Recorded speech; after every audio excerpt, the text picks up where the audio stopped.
देख रही हैं मसीहा न्यूज। पाकिस्तान मसीहा मिल्लत पार्टी की तरफ से वजीराबाद के गांव सैयद नगर व दीगर देहातों में यौम अक़लियत और यौम आज़ादी के हवाले से मुनक्कदा मुख्तलिफ प्रोग्राम्स का इन्नेकाद किया गया, जिसकी सदारत पाकिस्तान मसीहा मिल्लत पार्टी वजीराबाद के सदर समरान गौरी ने की। जबकि यौम अक़लियत और यौम आज़ादी के हवाले से मुनक्कदा प्रोग्रामों में पार्टी के नामजद मरकजी नायब सदर जॉर्ज सादिक सहोत्रा ने बतौर मेहमान खसूसी शिरकत की और आवाम से खिताब करते हुए कहा कि पाकिस्तान मसीहा मिल्लत पार्टी मुतालबा करती है कि हुकूमत अक़लियतों को नुमाइंदगी देने का तरीक़ाकार सिलेक्शन फौरी तौर पर ख़त्म करने और अक़लियतों को नुमाइंदगी देने का तरीक़ाकार जुदागाना इंतखाब हल्का बंदियों के साथ फौरी तौर पर बहाल करे। जॉर्ज सादिक सहोत्रा ने मजीद कहा कि अपने कायद असलम परवेज सहोत्रा की क़यादत में अक़लियतों को अपने वोट से अपने नुमाइंदों के इंतखाब के बुनियादी हक की बहाली तक जद्दोजहद जारी रखेंगे। दस्तूर बनाइए, यहो जिहा दस्तूर बनाइए, कोई साथों रुस्से ना। यहो जिहा दस्तूर बनाइए, कोई साथों रुस्से ना। सज्जनों मिलजुल के कोशिश करिए, कोई साथी रुस्से ना।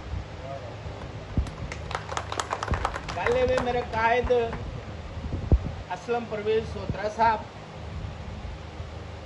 3-4 जगह के उत्ते साड़ियां मीटिंगां सन जिहड़ियां डिवाइड कीतियां ने। असां मैनू गुजरांवाले तो लैके ते है तुहाडा एरिया मिलिया खिदमत लई, और मैं 3 दिन तो मुसलसल लाहौर तो लैके ते इत्थों तक पहुंचा।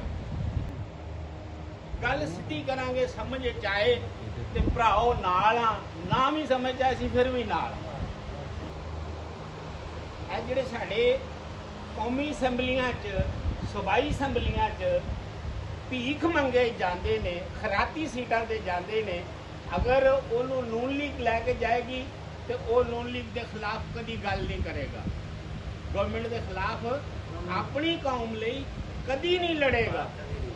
ਅਗਰ ਪੀਪਲਸ ਪਾਰਟੀ ਆਪਣੇ ਨੁਮਾਇੰਦੇ ਸਿਲੈਕਟ ਕਰਕੇ ਖੜਦੀ ਏ ਤੇ ਪੀਪਲਸ ਪਾਰਟੀ ਦੇ ਬੰਦੇ कभी पीपल्स पार्टी के खिलाफ अपनी कौम ले भी नहीं लड़नगे।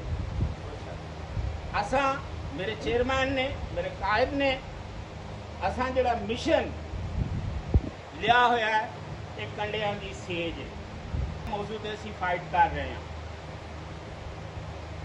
जुदागाना इलैक्शन मांगने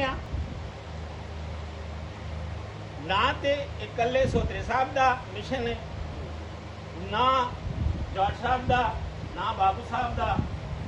ये तो एक कौम का काज है जिन्हों असी लैके निकले हुए हैं, और दर दर दियां ठोकरां गल्लां, क्योंकि असी जो कौम में उतरने जिस तरह जॉर्ज साहब ने फरमाया कि कई आए, कई वादे किए तो लोग चले गए।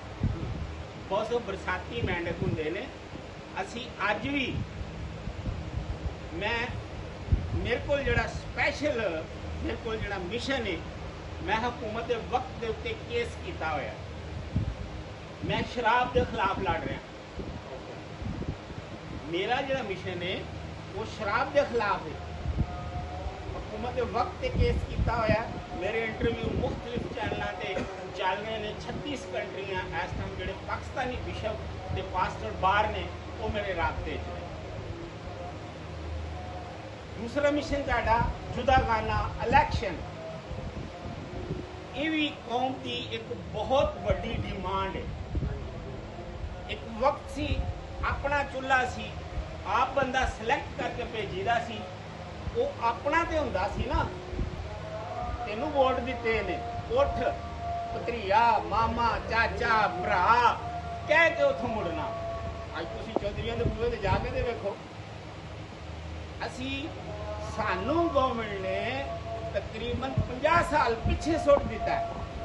साडी कौम नू 50 साल पिछे सुट दिता है। जदों उदों भी असी जाते सां ते चौधरी जिहड़े हुंदे सन वो साडे लिए अलहदा पराली सुट के आंदे हुंदे साइयां नूं दबा दो।